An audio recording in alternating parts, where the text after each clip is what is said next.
Hey everybody, guess what? It is the 1-year anniversary of my ownership of the mighty Changli. So we're gonna take a moment and go over how the 1 year of Changli ownership has been and tell you all about it, everything you wanna know.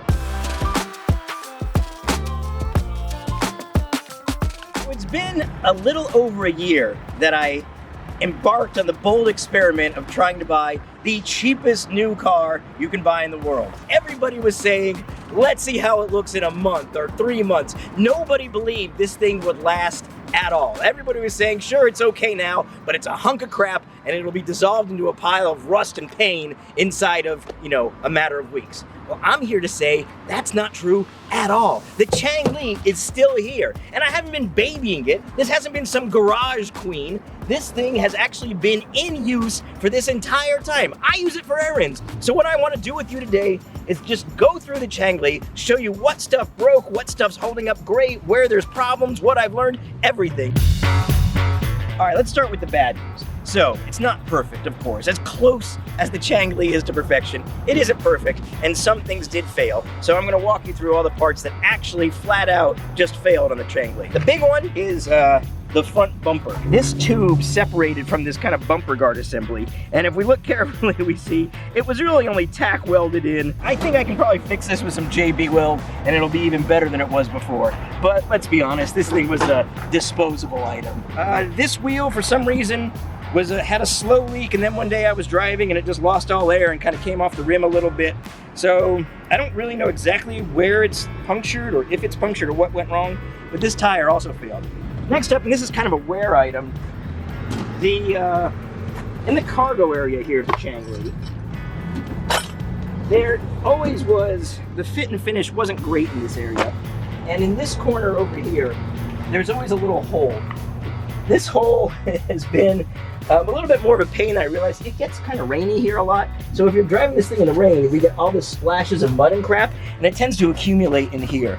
I probably should figure out a way to patch that thing up because that's kind of a pain. I had a minor issue with the visor on the inside where it was getting loose and floppy. I actually put some Velcro here, as you can see, which the adhesive isn't great.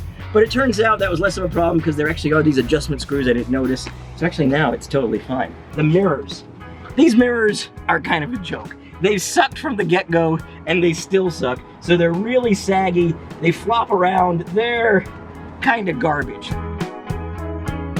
So as far as living with the car and using it, for an around town car to go get takeout, run to the grocery store, take my kid to his friend's house, things like that are in like the small radius of where I live and on streets that are like 25 miles an hour or less, it works basically just like a little slow car. It's fine. Some things I have learned, the heater, use that in the winter a little bit, it does almost nothing. Radio works fantastic. MP3 player, I just put a bunch of songs on here, works great. Backup, beep. It still annoys me. At some point, I think I want to disconnect that. And at some point, I think soon, I'm going to upgrade the motor to something a little faster. I had this on a track. Come on! Flat out, Changli! Had it up to about 24, maybe 25 on the track. On the flat here, driving around with 2 people, it'll consistently get up to about 18 to 22. On the flat, maybe you can get 22, 23 downhill. Uphill, you're down to like 8. We're gonna jack it up and look underneath and see if there's anything that's going wrong under there inside a year of use that maybe we didn't notice. So far, first glance, everything looks pretty good. There is a little bit of rust. Got a little bit of rust right here going on. Doesn't look that terrible. These boots over the steering. The rubber bellows, yeah. Rubber bellows. They look pretty good. What else you got going on here? I mean, the steering column where it comes down here. I mean, nothing's falling apart. Tie rod ends look good. So we've got the back of it jacked up now, and remember, the Changli has no brakes on the front wheel, so this is an incredibly janky, scary setup, and there's no way in hell I'm getting underneath this thing, because it could just roll forward and crush me like a stupid bug. The rear axle looks in just about perfect shape. The motor, which is completely exposed out here, fine, no rust, everything's painted and covered. Plastic cover on the back of the motor's even somehow stayed on. Insulation on the main wires, still there.